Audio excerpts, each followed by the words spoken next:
The priest is still a very good and viable class. Here's why. Sure, I mean, Puri has been thrown out of the window and ripped to shreds by a flock of seagulls, but that doesn't mean the priest is now terrible.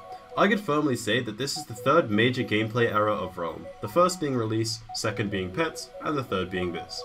The Vital Combat update introduced a bunch of new features, which I'll probably end up talking about in later videos, one of them being the 1 buff. All ones with the exception of Lumiere have had their damage buffed by around 30%. That is a lot of damage, especially when stacking up in extended fights such as Oryx 3, The Void, and Marble Colossus. With this new update, it's become apparent that Decker is trying to improve the experience of playing in smaller groups and incentivize the idea of cooperating with guildmates and friends to complete endgame dungeons, rather than steamrolling them in large-scale discords such as pub halls. Mind you, I didn't really care about this, but I feel like dungeons such as the Nest were somewhat negatively impacting the economy with the amount of G-Life it was able to drop.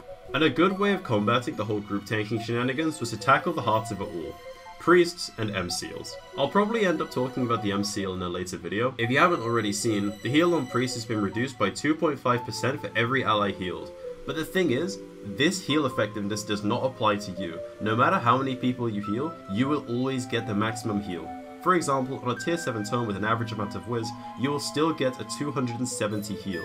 That is a lot. To give an example about the heal effectiveness, if you were to heal 10 other players, it would reduce the heal's effectiveness by 25%. If your base heal was 250, the heal would go down to 187.5, probably rounding up to 188. That is still a massive heal.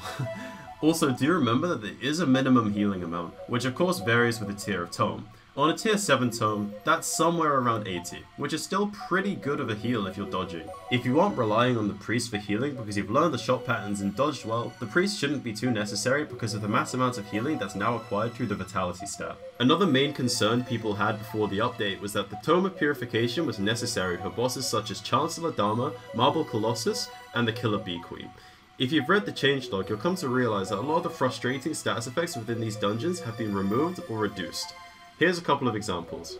Void no longer has confused shots, they've been changed to expose. Do keep in mind that the Void still does inflict the darkness debuff. The red soldier bees in the nest now no longer inflict confuse, they now inflict curse. And Gemsbok's curse has gone down from 10 seconds to 4 seconds. There are many more changes which you can see in the changelog, which I'll end up linking in the description. The point is, purification has been made a lot less necessary to compensate for the changes. I didn't want to keep this video going on for too long, but here are some key points to remember when you're playing Priest. Fungal tomes are very good, and I highly recommend farming fungals to get one.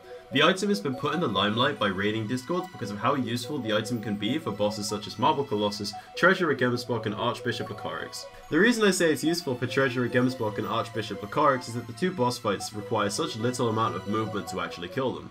You can move freely within the tome's radius. It's good for Marble Colossus because of the survival phase. The class now does 30% more damage with most wands, meaning higher overall group DPS.